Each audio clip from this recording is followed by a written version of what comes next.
Death Metal Red Panda.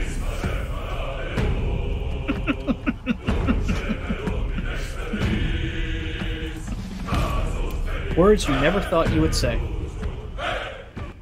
Yeah, my name is Micah Curtis. I'm Alex Baldwin, and I am entertained. Welcome to Micah and The Hatman Live.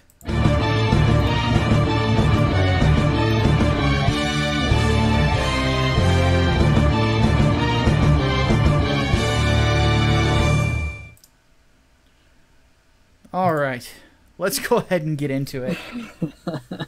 Because holy crap. Alright, Hatman. As you know, for those who are new here, I know we've been getting a steady new flow of subscribers, so for those of you who are new, welcome. Hatman, or what we always start the entertainment podcast off with, is our picks of the week, which basically we recommend or review something that we watched as the week went on. For those who don't, for just those coming in, no, my review will not be of my tattoo. It is just awesome. But, Hatman, let's go ahead and take it away. Tell us about Super Smash Bros. Ultimate. All right. I got it. No, I will not spoil World of Light, even though, to be perfectly honest, there's not a whole lot to spoil there. Let me guess, Kirby wins? Kirby lives. But that's the beginning of it. Really, there's not a whole lot to spoil there. But anyway, no, it's good.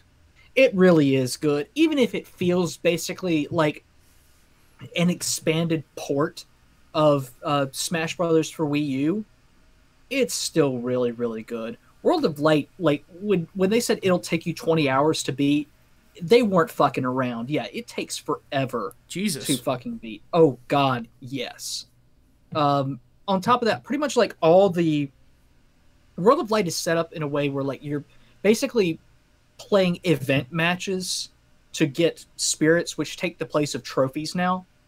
But you can use spirits to like get bonus effects or get more power and whatnot, sort of acting like the stickers from Brawl. And I guess for Wii U, but we don't talk about stickers. Stickers are stupid. But no, each one is sort of like an event match. Like one in particular was the boss, which is basically Zero Suit Samus on a timed Final Destination arena set to the Snake Eater music, and she is super fast and grabs you a whole hell of a lot. Oh God. Yeah, it's sort of like a themed fucking match, and all of those are like that. It's really awesome, like how they managed to get that fucking many of them in there. I mean, like even the Metal Gear themed fights are against either Rob or other robotic looking characters, shit like that. It's cool. It's really, really awesome. And that's honestly the best way to unlock characters, or at least it was until they patched it. So now when you get your usual challenger approaching thing, fighting them isn't as difficult, whereas before it was fucking hard as hell. And they all unlock in a certain order, which is kind of stupid, honestly.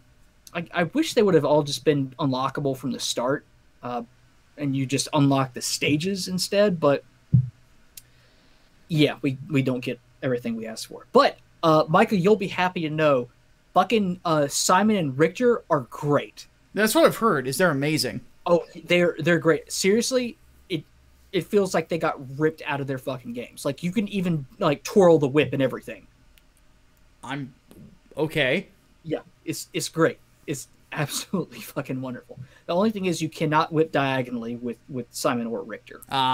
So well, Richter never could, but Simon could. So that's kind of a bummer. Well, you're pretty limited to your Castlevania 1 iteration there, but the fucking axe throw is powerful as fuck.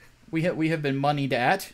We got moneyed at. Okay, Foxelm says Bright Mac and Pear Buttercup are a better tragic lover story than Romeo and Juliet.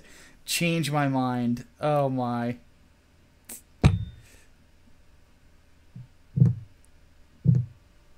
Do I have to pause and talk about dank horses? No. I'm not gonna make you do that. Anyway, But no, it's great. And Sakurai said no more story mode for Smash. This has a little bit of a story to it. Honestly, it's not a whole lot. Like, there's a whole game theory video about, you know, what the supposed story for Smash Ultimate is.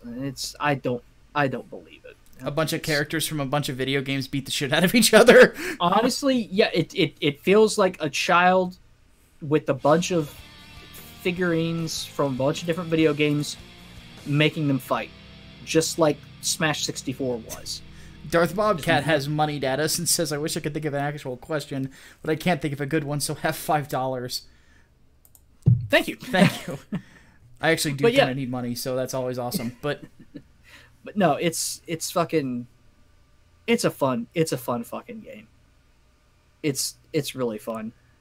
It does look like it. Like, for me personally, there's a lot of characters in there I would love to play. Oh, you know, when I played Melee back in the day, like, it was Marth or nothing. Marth or go home. But now you've got Ryu and Ken in there. You've got the two of the Belmonts. You have Marth, of course, and Roy. Roy, my boy. Yeah, of all the Fire Emblem Ultimates that are, what are they called, Final Smashes, that I saw, Roy's is really good. Oh yeah. But they changed Snakes, and I'm not happy about that. He just paints targets for a missile lock on. He doesn't like get in a helicopter and use a grenade launcher on you, which was fucking awesome. They changed a lot of the Final Smashes to basically just make gameplay flow quicker. Yeah, I noticed that. And they changed a lot of them to basically sort of pastiches of Strider's Ragnarok from Marvel vs. Capcom. Yeah. Where it's basically you hit somebody, they're in one state, and then you fly around them a whole lot and then hit them a bunch of times, and then it's an instant KO. Yeah, I mean, it's all right. Yeah, which is fine. It's just, it's not as inventive, in my opinion. No, it's really not. Like, a lot of them are target based, and you can. It's a lot easier to miss them now. Yeah. Like for Pikachu's Volt Tackle, for example, like you're no longer given full control over it, and it doesn't hit the whole stage. It's like a little one. You have to target better with it, which kind of dumbs down. Yeah. The Final Smashes, but I mean, it doesn't. Yeah, it's definitely for a gameplay flow sort of thing. Because I've been watching video of this, and it does look fun as hell, honestly. Yeah. So yeah, if I ever do get a Switch, great. I'll definitely be picking this up. Yeah, it's still great. Also, Isabelle. Isabelle is fucking insane. Yeah, I heard she's even crazier than Villager was. Villager is one of those where you really have to get used to him, but Isabelle. Holy shit. Fishing rod OP. Fishing rod OP. They always make the, like, non-fighters the underdogs of the game and give them some crazy shit, I've noticed. Oh, yeah. I'm seeing a lot of King K. Rool also. I mean, yeah, he's overpowered from what I've heard. He's really, really fucking... He's a heavyweight character that has a fucking reflect attack. What? How? Yeah, seriously. That's fucked. How? That's insane. How's Ridley? Not big enough. Amazing Final Smash, though, I noticed. Oh, yeah. She kills, Ridley kills Samus in it. Yeah. Whoa! Yeah. Darth Bobcat again. Well, if you're desperate for money, here's $15 for the two of you to watch as many episodes of Zombieland Saga as that buys. It's heresy, but you must watch in Japanese. Best English ever. Zombieland Saga? Zombieland? What? I've never even heard of that. We'll look it up. But anyway, so let's go ahead and move on to my pick of the week. So this thing, I saw on Twitter a post from Netflix that advertised a holiday special for this, claiming it was metal. So I got on Twitter, and I asked the question, what is this, and why does it claim to be metal? Now,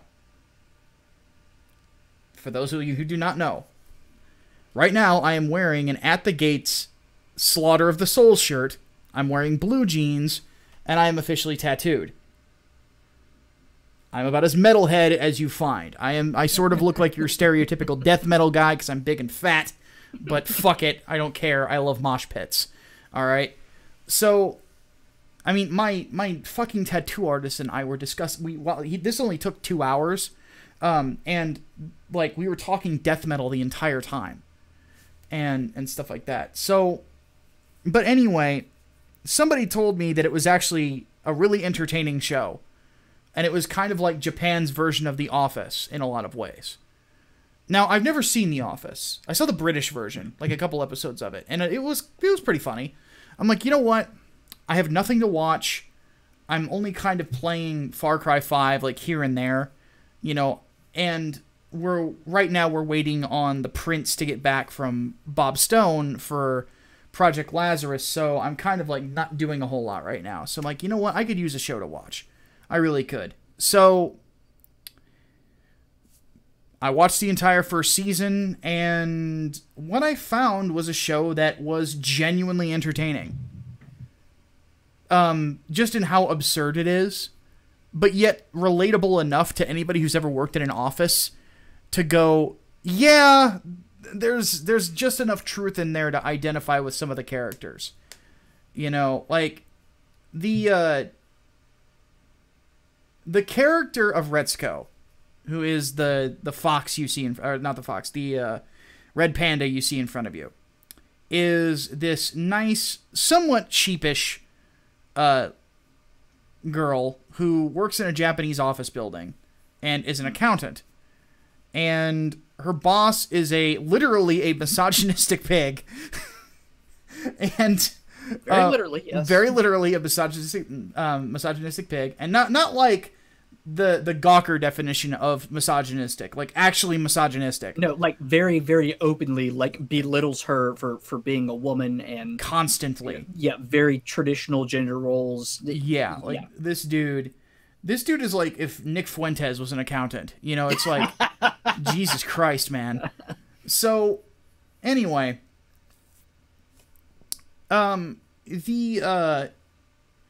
the show largely is about this girl who suffers from crazy anger issues and secretly fucking loves death metal. There we go. So anyway, OBS like did like a temporary crash. That was really weird. But anyway, the story is it's good. It's fun. It's entertaining. There's really the only thing I can say about it is that the Aggretsuko song that plays sounds very familiar, and I was listening to music. I'm like, why can I not peg this down? So I listened to Fear Factory. I listened to Meshuggah. I listened to a couple other different bands, Death and Cannibal Corpse, and some others. And I'm like, why can I not tell what this is? Then I listened to the Doom soundtrack. The Aggretsuko song sounds a lot like Rip and Tear. Are you shitting me? The only difference is instead of it being played in B, it is played in a low F instead. It's a very similar song. And what the 420 Gunny just gave $5, and someone was that who I think that was? Was that Jeremiah Johnson? There was a gif of Jeremiah Johnson showed up right before that donation did. That is my no. Here's the thing, guys. That is my dad's favorite movie, and he constantly says that his son is a modern Jeremiah Johnson. So that's awesome. Thank you. That's how he brags about me to people. And I had a girlfriend that said the exact same thing one time. She's like, "You remind me of Jeremiah Johnson." I'm like, "That's my dad's favorite movie." Then we went and had sex. It was great. So anyway, and that's a true statement. He says, Shiro Amada and Aina Sahaline from Mobile Suit Gundam, the 08 MS-10 is a better romance than Twilight. Plus, how's the review of Y the Last Man books 2 through 5 coming along? I'm still reading through them bit by bit. I haven't been in much of a mood, though, sadly. But oddly enough, though, the romance between Shiro Amada and Aina Sahaline is actually kind of interesting. And it is much better than Twilight. So, I fucking love the O8MS team. It's a great series. Anyway, what are people wanting proof of? I just missed that. That it's like Doom. Oh, I'd have to do a whole video on it. It's a similar rhythm, but that's about it. It also, like I said, it sounds like a lot of like death metal or things along those lines. Like what's another one? Like it also has similarities to a couple songs by Meshuggah. You know, it's a death metal song. Like it's just kind of a generic death metal song and riff of just da-da-da, da-da-da, da-da-da. But I love the opening of the series even. It sounded like you were doing Trogdor for a second there. Well, Trogdor is technically a death metal song. Yes, it is. So, but yeah, the opening of the anime is even hilarious because it's like a parody of slice of life openings, where because it's set to that death metal song, and like during that riff, her head is shaking. It's hilarious. So it is a genuinely funny story that actually has a surprising amount of heart to it. The character of Retsuko, to anybody who is sort of an introvert or has had romance problems in the past, especially when it comes to kind of diving after whoever you can find just because of a certain look or a certain desire that you have at the time as opposed to it being a good decision, you'll definitely identify with the character. That's why I like it, to be honest with you. And I didn't think that I would find a slice of life anime that I actually genuinely enjoy and can recommend to people. Yeah, it's good. It's honestly good. I haven't finished it, but of what I've seen, it's hilarious. It is honestly hilarious. Yeah, it really is. So, and one final word to leave it on: protein. All right. So, topic number 1 of the week: Vox versus PewDiePie. Here we go again. Hatman, explain.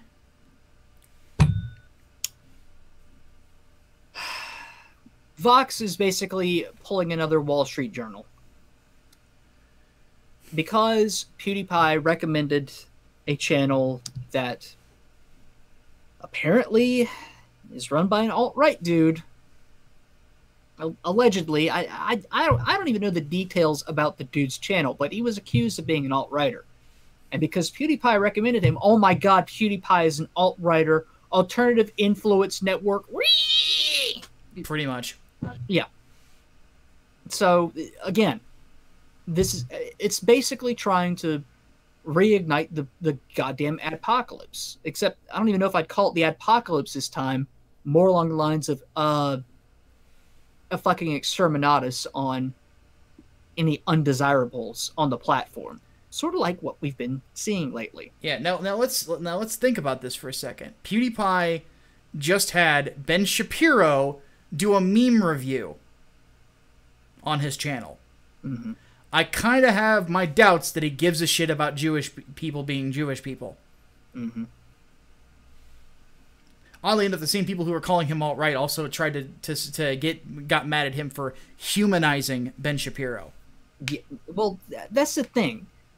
It's funny that these people talk about empathy a lot, and yet when it comes to someone that they don't like, anyone that humanizes them is in the wrong. Yeah. It's bullshit. So, Honest Whisperer says it's E::R. He does video analysis on cartoons and films. Hit the big one with the annihilation of Legend of Korra in Steven Universe. Makes edgy jokes, so obviously that means he condones it all. Oh! He was the one... Okay, one of you motherfuckers sent me his video about Legend of Korra. Yeah. One of you motherfuckers sent me that video. Well, fuck that dude just because of that video, but... Well, no. Here's the thing, though. It's like... The alt-right accusation gets levied at everyone, and it means nothing now. It has really started to lose all fucking purpose. It's a brush to tar people with. Yeah. Just like how they started...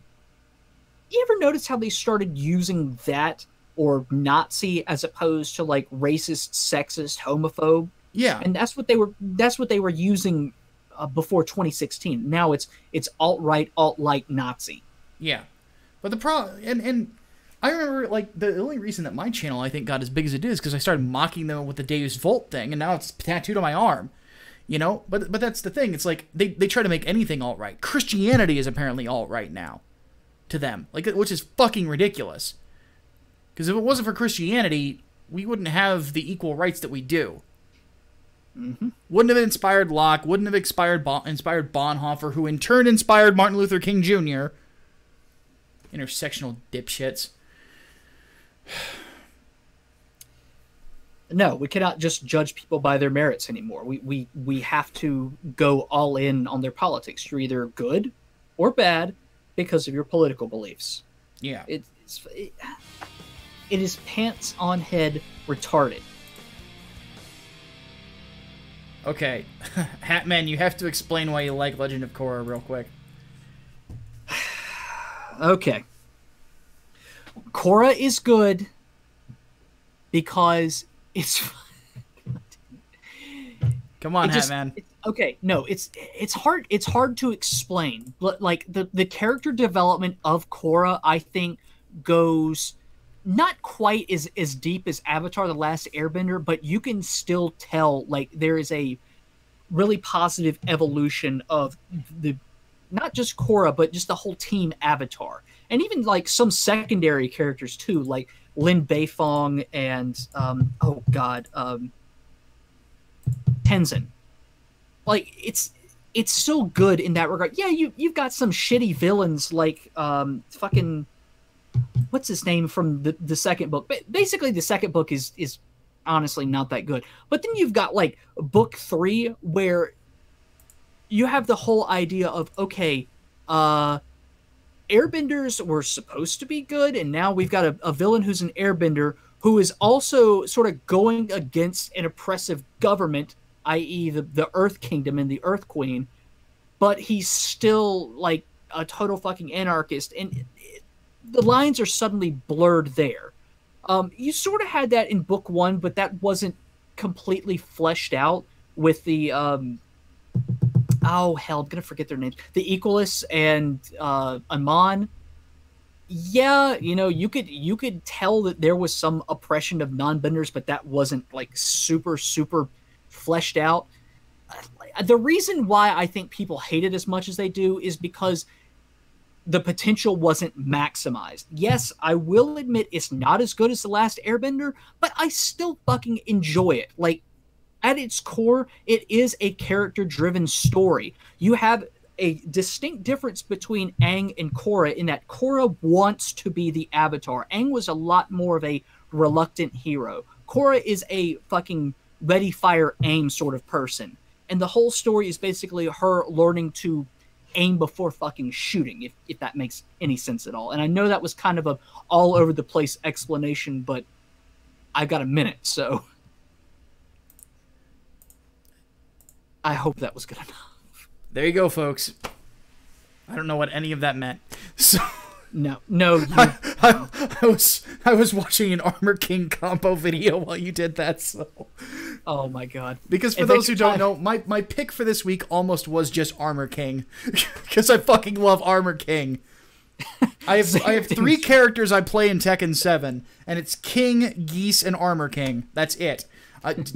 Two buff leopard luchadors and the mother of all bad guys, who is basically Weeb Wilson Fisk with fireballs. Darth Bobcat just gives another $1. I find your explanation defensible, even if I could never stand to go past Season 1 subscription maintained. Oh my god. Okay, seriously? Watch...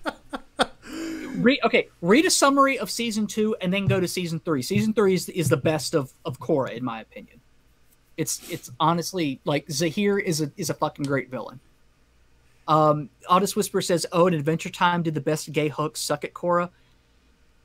Yeah, admittedly, the whole gay thing in the last episode came out of nowhere. Like, you can sort of see it if you rewatch it, but to anyone who wasn't already on that fucking ship, it just looked like, you know, Korra and Asami were best friends, which is totally it's a reasonable reaction to have. But what the fuck ever, I don't care. All right, but needless to say on the PewDiePie thing, this is sort of where we're at. It's just constant witch hunts. But that's what these SJWs are, is they're crabs in a bucket. You know, they're always trying to drag people down who are successful. PewDiePie is the most successful person on YouTube. I mean, when T-Series was about to overtake him in subscribers, suddenly a bunch of people started fucking subscribing to him. It's almost as if you shouldn't deny your biggest stars, which leads us into the single most hated video in YouTube history. YouTube Rewind 2018. How do you fuck up so badly?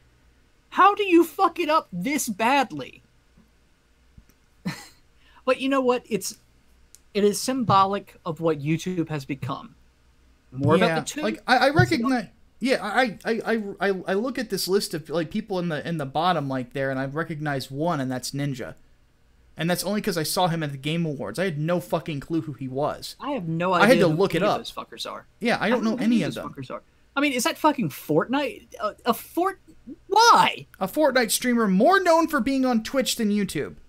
Yeah, a Fortnite-themed YouTube Rewind. I mean, remember when YouTube Rewind was about, like, the biggest content creators on the site that most of it was were born from YouTube? Yeah, it was mostly celebrities. And, like, late-night guys. Like, I don't give a fuck about John Oliver. And Mr. Cut, yeah. Yeah, like, fucking... That's basic... But, you know, that's what YouTube has more or less become now. Like, you look at the trending videos, it's all fucking corporatized. They're curated. They are fucking curated. Yeah. Because you look at the Joe Rogan Experience, and whenever he's got, like, somebody like Jordan Peterson or Ben Shapiro on there, it hits, like, 4 or 5 million views in a day, never on trending. Never trending. No. It's fucked up. It's absolutely fucked up. But again, this is what YouTube has become. Less about you, more about the tube. Yeah. And which annoys the fuck out of me. Because it's like, this is what you have your foundation on. It's like if Allstate decided to suddenly drop insurance and start selling cheeseburgers. This is the Allstate burger. And it's like a sub McDonald's cheeseburger. It's like, what the fuck are you doing? You sell insurance. Mm-hmm. But this is the problem. I'm pretty sure putting a fucking Big Mac on my car is not going to fucking help me at all if I get rear-ended. Yes, exactly. Though if you get rear-ended, it's the other guys at fault and they have to pay you anyway. But anyway, yeah, I'm sorry. You made an insurance statement. Insurance. Yeah. I investigate this shit for a living. I know better than most. But anyway, the problem is that the YouTube Rewind was completely ignorant of its biggest creators and just featured a bunch of music videos in dead channels. Like, who gives a shit? You know, PewDiePie wasn't on there. Grande wasn't on there. Like, really? Oh, donation incoming.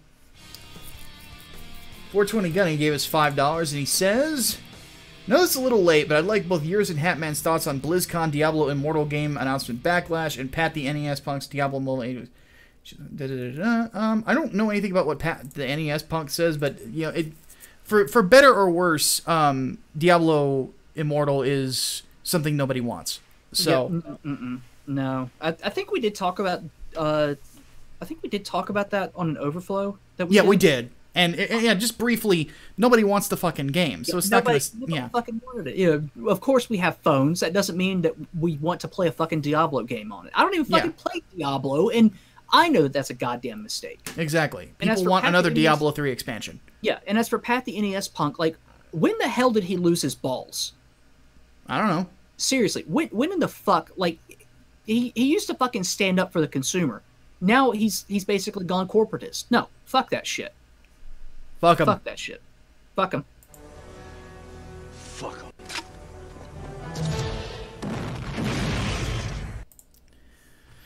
him. Anyway, but the thing with YouTube Rewind, it just encapsulates the problem with YouTube, is that they want to court the big networks and get that content on the platform, but what they are doing right now is not going to work. You know, they are in a very unique position where they could be star makers for the internet, and they have been for a long time.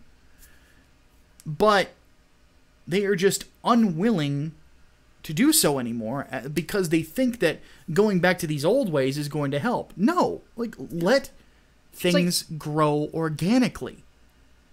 When you do that, you're going to bring in more money. Yeah, you're not agree with what as long as somebody's not like endorsing the death of all Jews or something, or all black people, like, naturally, what the fuck does it matter?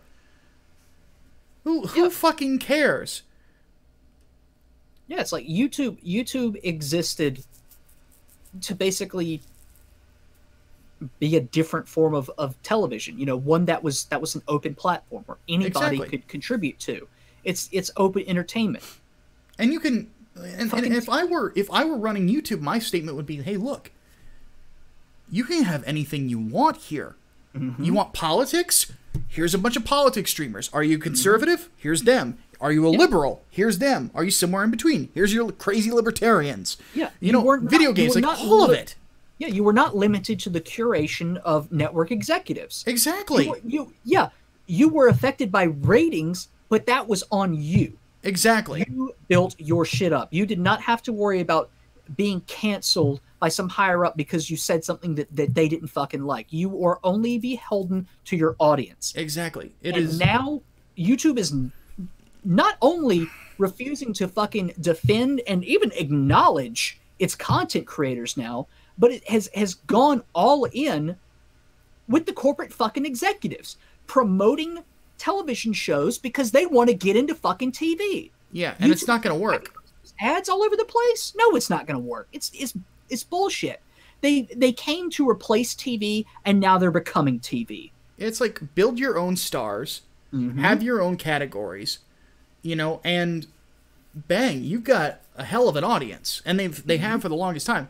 Hopefully, at some point, they'll start to wise up to that, but we'll have to see what happens for sure. All right, let's move on to the last topic here.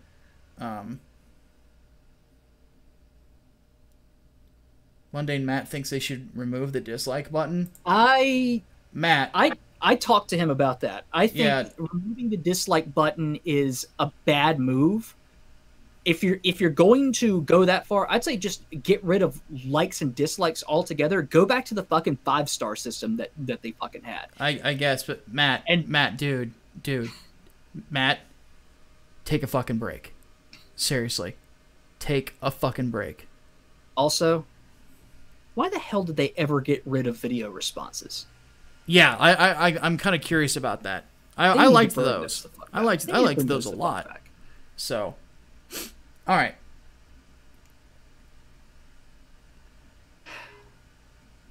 So, Border Town. I did a vlog on this yesterday, but more so talking about DC's Vertigo line, because I had done a video on it like when they announced it, and most of the books have come out. Not a lot of fanfare around them. You know, Border Town largely treated like a joke by most comic book fans. Because it's basically one giant fucking virtue signal. You know, it's Drumpf! And I read Goddess Mode. Oh my god, I'm so sorry. Oh my god. Let me guess, it suffers from terrible editing? Yes. Oh boy, what a surprise! And the storyline is dumb. It's just generic pipe cyberpunk land, and nothing is explained because Zoe Quinn is not that good of a writer, and it's basically trying to be a Joss Whedon story, and it just falls. It's flat. It's a flat story. It's an amalgamation of Joss Whedon and fucking Shadowrun, basically. Yeah, you're gonna let me just tell this to any of you in the audience who read Goddess Mode. I was laughing my ass off because I look at my script for Project Lazarus and I look at that shit. When you read Project Lazarus, if you're a normal comic book fan and Goddess Mode is your standard for what should be on Vertigo, you're going to think that me not being on there is fucking criminal. Because I can write circles around that bitch, to say the least. Alright, well, let's go ahead and see what Darth Bobcat says. Why no more reaction videos? Too many thoughts would respond to Yu-Gi-Oh! Or whatnot with reviews. Would they just stammer about how they liked it in a low-cut shirt? Oh, goodness. Also, gave you a link to what I paid you to watch in Discord. reaction, please. I'll watch it. I did see it in there, so I'll have a look at it for sure. But I'm all for zombies. But anyway. So Border Town, though, what happened is that the writer of it has been accused of abusing an ex, sexually, physically, emotionally, the whole 9 yards. Reset the clock. Yeah. Now, here's the thing. Post Kavanaugh, like I said on the vlog, I'm very, very, very against just saying, yeah, he did it. Because there's no, I want to have somebody who can say, yeah, he was violent. Yeah, he was an abuser, etc., etc. Because at this point, it's he said, she said. And I think that I need to start taking a lot of these situations like I did with Tobuscus back when I started my initial channel and stuff like that. Because I didn't believe the accusations against Tobuscus because there was nobody to say, yeah, he's a rapist. Like he had girlfriends that said, yeah, he's a shitty boyfriend, but that's because he's got personal issues. And that's not the same. And I'll be honest, like, for a lot of young men, especially those who are my age, we had problems when we were in our 20s. And they made us shitty boyfriends, shitty husbands, etc. It's something that was unfortunate about the culture. But anyway, and I'll admit, dude, I have been a shitty boyfriend in the past. So, anyway, I'm of the opinion that... Didn't someone attached to Border Town also tweet his butthole to Ethan Van Sciver? Yeah, that was the artist, actually. And he also did art on America Chavez. You guys remember that issue of America Chavez where I was complaining the whole time about how bad the art was? Same dude. So, and now the guy who was the first artist on America Chavez is the one doing Goddess Mode. How these guys get work, I don't fucking know. Because you can see in the image in front of you, it's not good. It is not good. That is fucking ugly. And whoever the colorist is should be fired. But anyway, point being is that I don't know for certain that this guy did it, but there does seem to be a pattern with male feminists. And that is that they virtue signal constantly of respect women all the freaking time. Oh, the butthole guy is the Goddess Mode artist. Never mind. But he worked on America Chavez as well. He did the first arc. Oh my god, that's even better. Yeah, oh my it's not surprising. But anyway, as it stands, the end of the day, like this is the standard you've decided to live by. Mm-hmm. You've decided to say respect women. You've decided to say believe all women. You decided to say listen and believe. You agree with that mantra. Well, you're going to die by that same sword. That standard will be held to you. Yeah. It's not something for you to wield against the entire world. And then nothing will ever happen to you ever, which is the assumption that a lot of people on the political left have. Especially social justice warriors who write fiction or create fiction. They seem to think that their belief system is a shield against any and all terrible things that they've done in the past. I'm sorry, guys, it's not baptism. Your sins are not alleviated, and even if you are baptized, the things you do on earth, you still have to live with. God, I know better than anybody.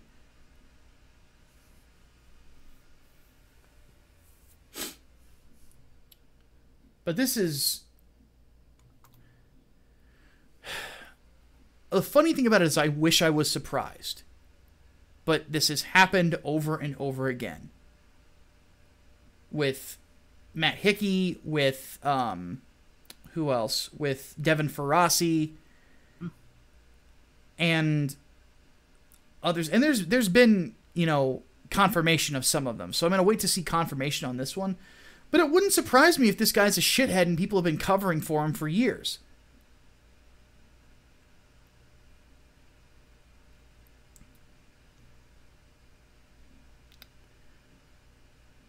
But the measure you judge the world will be the measure you are judged with.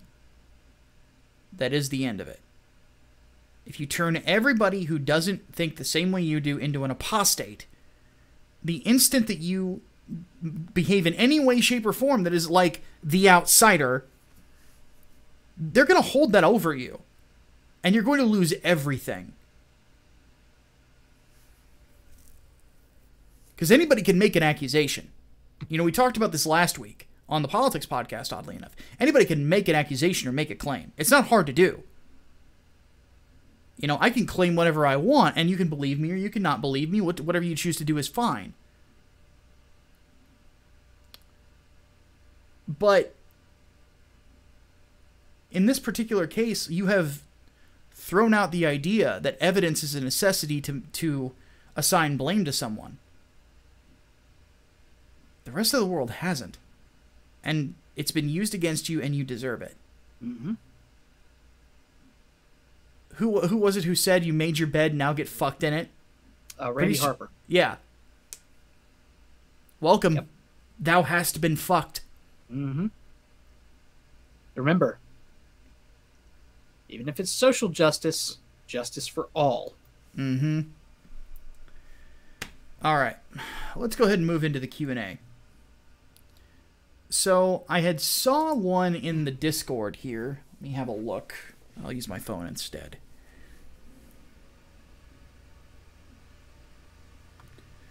Let's see here. Check the general. Okay, Talon wants to know, why are so many AAA companies being flooded in drama and controversies as of late? Do you think we'll see a rise of new companies to replace the old titans, or will they simply crash AAA gaming industry? Also, thoughts on the Epic Game Store. The Epic Game Store doesn't even have a fucking search. It's kind of a joke. But it's going to need a lot of work. But I am happy that they're trying to at least compete with Steam.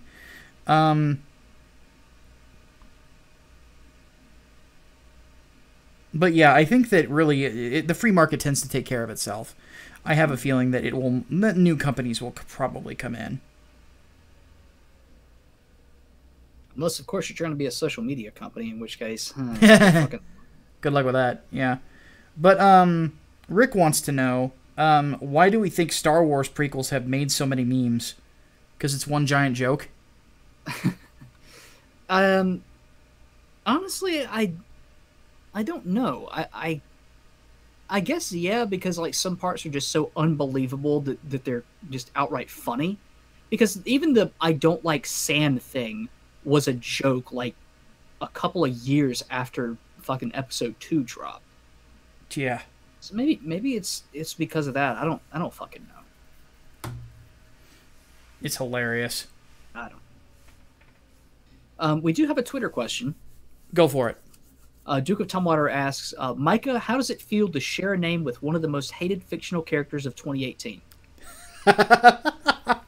Well, oddly enough, a woman I was talking to when I was at work also brought up a loved Micah as the sheriff in an old show called The Rifleman. Apparently, my name was more common in the Old West than I realized. But then again, a lot of prophet names were. But, whatever. I share a name with the prophet who predicted prophesied the place where Christ would be born. That's all I care about. All right. This one I want to answer, even though it's Okay. addressed to you. Thoughts on the Quartering's new gaming site and the salty response it got? So, he says this site is supposed to be totally free of politics and just fun and whatnot. Yeah. That's okay. However, you do need to bring something else to the table aside from just gaming news and reviews and stuff. Like, you put some analysis in there, and I'd say, like, tie it to philosophy if you have to.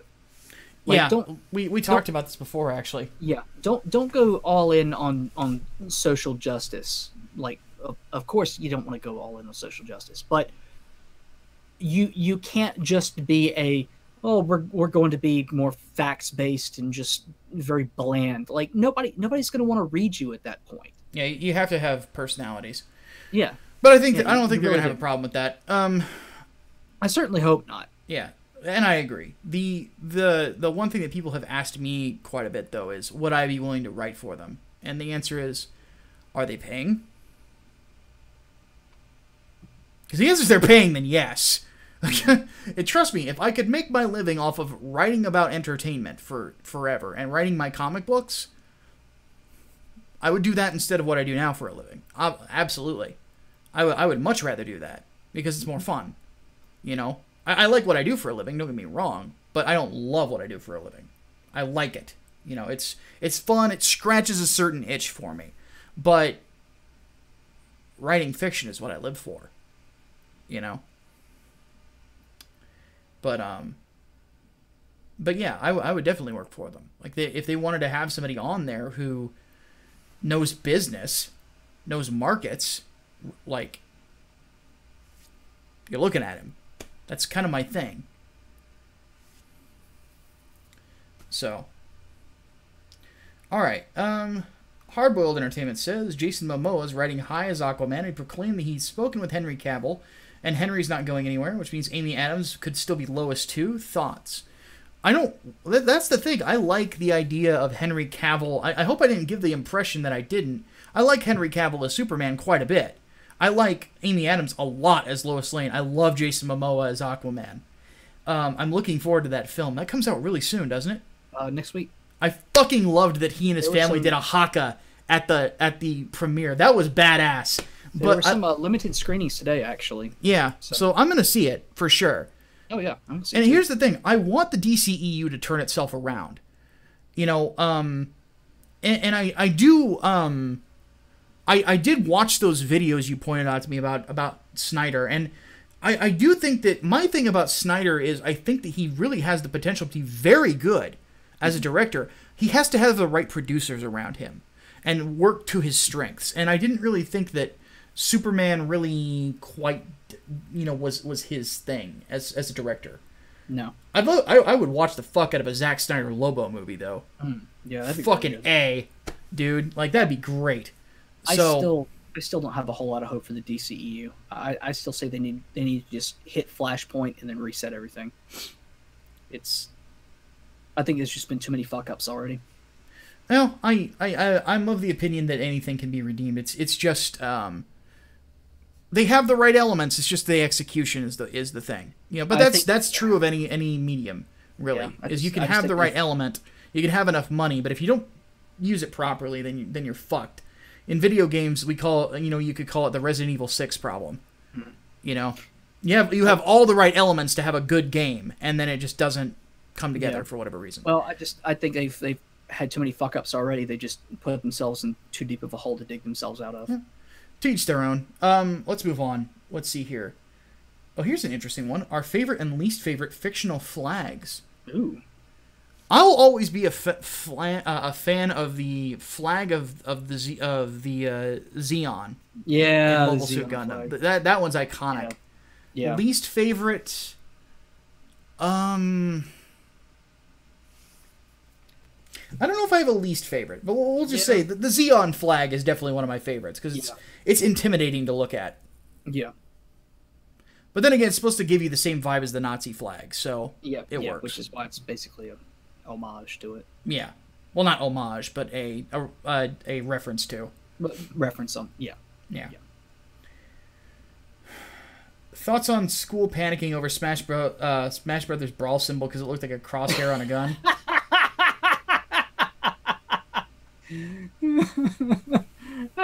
How?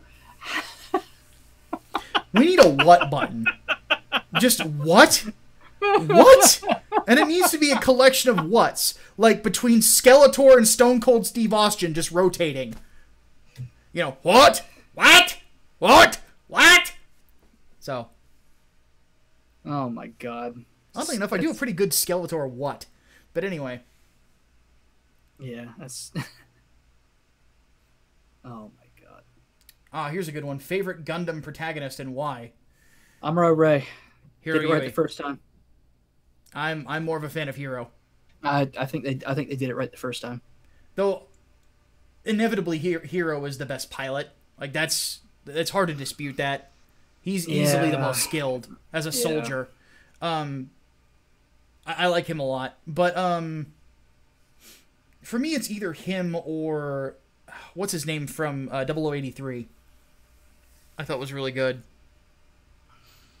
I can't remember his name for the life of me, but people will know who I'm talking about. Yeah, people are going. What religious story would make for a good video game if done right? Samson. In the God of War style, a Samson video game would be fucking crazy. You could do Jesus in the wilderness in the style of Journey. That would be a good one too, actually. It'd be really good. Only downside is that Tim Curry's in poor health, or I'd cast him as Satan. That'd be amazing. But, what about Bryan Cranston as Satan? Nah. Nah, can't see it. I couldn't see him as that, no. He'd be a good John. John the Baptist? No, John. Like James and John. Sons of Thunder. But, I can see okay. that too. In honor of the season, is Die Hard a Christmas movie? Yes. Yes. Yes. Yes. It's the best Christmas movie. Yes. Yes. It is not Christmas until you see Hans Gruber fall from the top of Nakatomi Plaza. Exactly. But yeah, anyway, back on the Bible video, like, yeah, Samson would be really good. Because, like, he killed, the way he would kill Philistines was pretty brutal. He legit had super strength. Like, that would be fun as hell. Would be another good one. Yeah, whoa, spoilers for a 30-year-old movie. Yeah, okay. What's another good one, though? David would be a good one. A good character to follow. Trying to think of another really interesting one. An interesting one would be Gideon. Ooh. Gideon would be really interesting, too. Would be interesting. A lot of the judges have very intriguing stories. Yeah. And for those of you who have never read the Old Testament, the Old Testament is very violent. A lot of war, a lot of people sleeping with one another. It's basically Considerably. yeah, it's basically who kills who and who screws who. Yeah, like it's Game of Thrones is a good comparison for it. Yeah, pretty much. All fuzzy on Gideon. Dude, Gideon is an intense story. Yeah. Talk about a story about faith. That is one of the more intense ones because of the force that he is against. And God whittles down the people who have volunteered to fight for him to 300 men. And they scare the enemy off. No bloodshed at all. It's There's a crazy. reason why the Gideons have the name that they do. Yeah. Like, jeez. But yeah, that would be a good one. But the story of David would be great as a game. Literally, small boy goes to general, goes to leader of, at the time, the most powerful nation in the Middle East, which is now, obviously, probably the most powerful nation in the Middle East. Mm-hmm. So. And then the fall. Yeah. And his sons. Oh, man. That'd be an intense story. The story of David is almost a Greek tragedy before there was Greek tragedy. Almost, yeah. Like, it's a very sad story. Yeah. Let's see here. When can we expect the fiction reading list video? Say doing one without comics and later one all about comics and graphic novels. Well, that's the thing. I don't read much fiction. Yeah. Book-wise. It would have to be mostly comic books. I'd say it's weird because I'm a fiction writer. I don't read a whole lot of fiction anymore. Yeah, I'm the same way. There's really not a whole lot new out there that has really captured my attention. For me, it's like what I read mostly when I was a kid was like fucking Animorphs. I kid you not. That was the only book series I read. And then for me, a fiction book thing would be a bunch of Michael Crichton novels. Mm. That's basically it for me. And then the Chronicles of Narnia and the Lord of the Rings and The Great Divorce, which is also another C.S. Lewis book, which I already recommended. So, oddly enough, that was the first when Aiden Paladin was wanting theological stuff to read. That was the first book I recommended to her. So, hopefully Aiden reads those. I really want her to, and I want to talk to her about them at some point. But anyway, where can you read my stuff? Just ask, and I'll send you drafts of things or short stories that I've finished. But yeah, I'm not a big fiction reader. Not in like books. Like I really like I prefer film, video game, and comic books when it comes to my fiction. But like nonfiction, give me a book. Yeah. I don't like documentaries. Oddly enough. I'm still getting used to seeing my tattoo every time I scratch my head in this camera. It's so cool. And if anybody in the chat has not seen the tattoo, let me know and I will highlight it again. But anyway, Hatman, will you become a hentai writer? That's one of the things you could never pay me to do. You wish, pervert. Yeah. You wish. I ain't doing that shit either. No. That is one thing that I will say is that Project Lazarus and Englewood are definitely more mature stories. There won't be any nudity in them. Yeah. Just because I don't really see a point. So.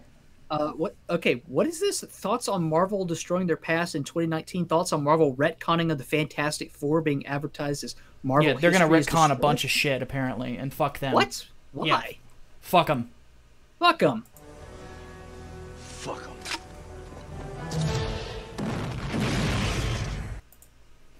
Alright, people are wanting to see it again, so go ahead and keep answering questions. Yeah.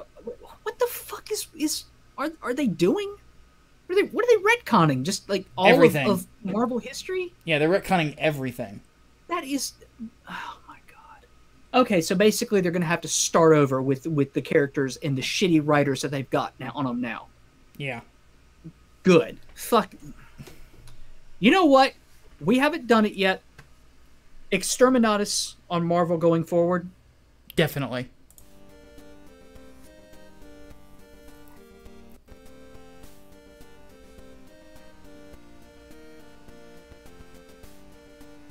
We have arrived, and it is now that we fulfill our charge. In fealty to the Lord our God, and by the grace of his throne, I declare Exterminatus upon whatever scumbag we're declaring Exterminatus on today.